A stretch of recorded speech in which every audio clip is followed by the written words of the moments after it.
Yon mga kabayan. Ako mag-aapritada. Gusto ko yung garning pork belly. Ayaw ko nung kasim. Ayaw ko ng puro lamang. Gusto ko yung may mga taba. Oo, kabayan. Yan na kabayan. Ayos na ayos yan. Arihin kapatid ni Imat. Mas pogi rin siyempre. Si Imat ayun masyadong nakapalo. Kung masyadong kapalag. Yun, kabayan. Alam mo nga ang gagawin ko diyan? Yan ayakin muna ang sasangkutsahin. Malulutuin ko muna ng karikit dyan. Saka ako apritadahin. Ayun, Kaya ako ayaw ko muna ng kasim. Sarap yan, no? Iba ka talaga. Kontrapanis pati yan. Pagka yung parang pinano ng karikit. Aray, di naririnig na tayo sa basa-isa. Tayo bumili din niyang iyan, atay ng baboy. Siyempre, apritada mas masarap din pagka pero mga papagay ang atay. Ako, pwede rin minsan ipagka gusto niyo pa rin samahan ng atay ng manok. Ay, napakasarap din. Pero ngayon, isasama lang natin iyang atay ng baboy. Gagayat-gayatin din lang natin ang papagayaan. Ay sa inyong napapanood mga kabayan. Ako, tunay naman, pagka may mga atay na papagaya, lalo sa lume, kasarap. Pag wala, nako, hahanapin. Yan di paggayat natin papagayaan, natin medyo titimplahan din niya ng karikit. Siyempre na magkalasa, lalagyan na nagkarikit na asin iyan, at saka ng paminta. Ayan, mga kabayan, ay tunay kayo, pagkakaya ni ating nailahok niya sa ating apritada, panalo, tunay. Para pwede na, ayaw na kumain ng hilaw na gaya. Dati nasuwang, pero hindi rin ako nangain. Pero dapat medyo hindi overcook yan. Ngayon, itong ating liempo ng baboy na yan na pinanood natin kanina ating pinagayat na rin. Ating titimplahan din lang ng karikit na asin, saka ng paminta, mga kabayan. At talaga namang para magkalasa rin muna yan. Pagka naibabad natin dyan ng mga may kalahating oras, pwede nang iluto. Diba gahaw? Para nang sa gayon kalab-kalab na rin ang karikitang alat diyan. Ngayon tayo nagpapainit na yung ating magic wok na yan. Hinahuhawalaan natin ng mantikang yan. Para sa gayon, maganda muna ang ating gagawin pagpiprito. Dahil tulad nga nabanggit ko, aking medyo palulutongin ng karikit yung pork belling ating apritadahin para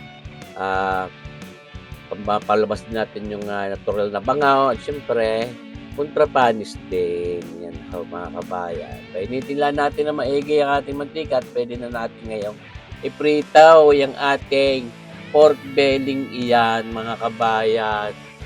Napakasarap lalo ng niya, ng amoy at saka ng texture niya pag ating inapritada. Yan Ate medyo sino-shortcut din ng karikit ang video nang sige hindi kayo mainay po yan Pero pwede babalik-balikin natin yan at baka naman nagtututong ilalim. Yan ganyan sistema ng pag-aapritada ay pwede naman shortcutin nyo din kung ayaw nyo nang iprito ng papagayan. Ito pwede din naman. Pero mas gusto ko itong papagataw. At yan alam nyo kapag naiprito kong papagayaan bago mapasok sa pag-aapritada ay nauutay-utay ko na rin natunutayin. Meron ako nauutay. Ikasarap naman ng papakain. Ito na lang uubusin. Ito lang apritadahin. Ayaw natin ng hinanga mga kabayan. Hindi naman para pakatustahin. Kaya magpiprito rin tayo ng karikit na carrots na yaan mga kabayan. Siyempre, sasamahan din natin yan ng yung ating patatas. Tatanda pa ng gayat kaya ko tinulungan ni Kubaya Commander Mabilisa. Siyempre naman talaga namang ano man yung ating para sinisirlat, hahanguin na rin natin na ganyan. Hindi para palambutin din yan. At doon pa rin lalambot sa ating gagawing pag-apritada. At ngayon, itong atay, ating pagugulungin din diyan ng karikate. Siyempre, at para nang sa gayon patanggal din natin ang mga lansa niyan at masirlaang natin. Hindi para patigasin yan diyan. Hindi magandang atay. Tumigas. Ayan, mga kabayan. So, sa tunay, hango na yan at baka ang pupunat. Yan mga kabayan. Karigit na oras lang, basta yan, kita ninyo nagkagayaan ng itsura, ay pwede na hanguin niya. At sa pinakahuli natin, ilalahok doon sa ating pag-aapritada. Ngayon, itong ating mga Anong ito, yung mga pinakatutong na yan, abay, huwag niyong aalsin yung kay flavor na galing doon sa ating karne, mga atay. Ayan ho.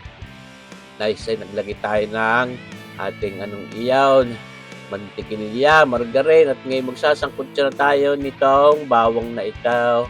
Ay siyempre naman, hindi mo pwede mawala sa mga apretadahin ng ating bawang, pampabangot, pampasarap ng lasa. Yun na, kita nyo magkasaus, marsipaw.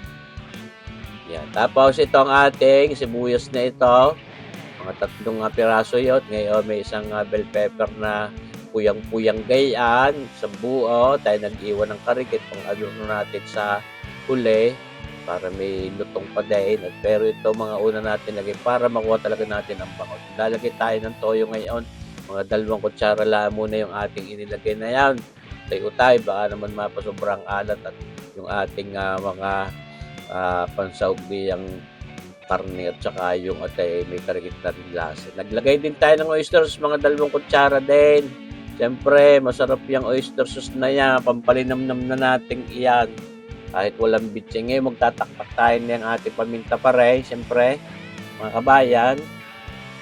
Siyempre, pampabangot, pampasarap. Ito ang gagamitin nating paasim diyan, pampaganda ng kulay yan, tomato paste. Ako hindi na rin halos nagamit ng tomato sauce din sa aking apritada, mga kabayan. Mga 2 kutsara lang na tomato paste ang ating isinahog na yun. At ayaw ko ng apritadang napaka-asim, mga kabayan. Maganda pati ang kulay ng tomato paste. Kaya nasahog na natin yung ating pork belly yan, para maraming naubos yun. Saka papapak, hindi naman. Karikit lang. Mga 4 na piraso yung aking nabawasan. Habang nagluluto ay aking ginungot-ngot. At ito ating hinahalo-halo lang papagayan, mga kabayan. Siyempre, para ma-infuse ating flavor doon sa mga panimplang ating inilagay na yaon. Siyempre, mga kabayan, yan ay hindi pa rin muna natin sasabawan at pinatatalab muna natin ang lasa doon sa karne. Ito, ating pinaka-twist diyan. Sasamahan natin ng soda, yan lemon soda, yung spritting iyan, pampa-deglaze din doon sa ating magic wok na yung mga mga tutong ay pumaludi yan sa kabuoang flavor. At yun ay tulad nga sabi ko kanina hindi dapat alisin dahil pampasarap yun. Hinahalo-halo natin, ilalagyan natin siya ng isang pirasong pork broth cube, pampatingkad ng lasa ng ating baboy. Optional ho yan, pwede kayo maglagay, pwedeng hindi kung ayaw, wala makakapigil.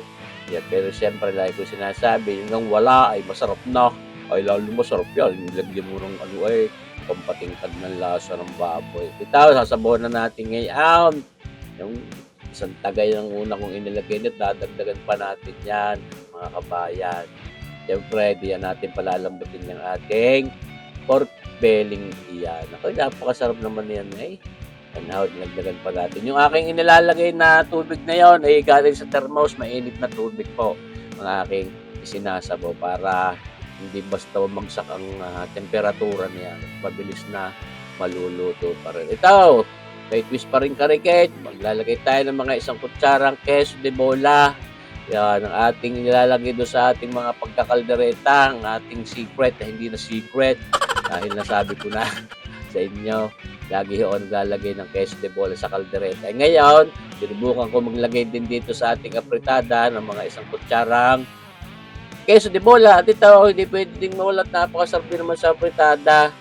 Yan, liver spread. Tayo maglalagay lang din ng mga kalahati. Ayun, mga kabayan. Kung man susobrahan at baka maglasang kaldereta na yan. Yan na may apritada.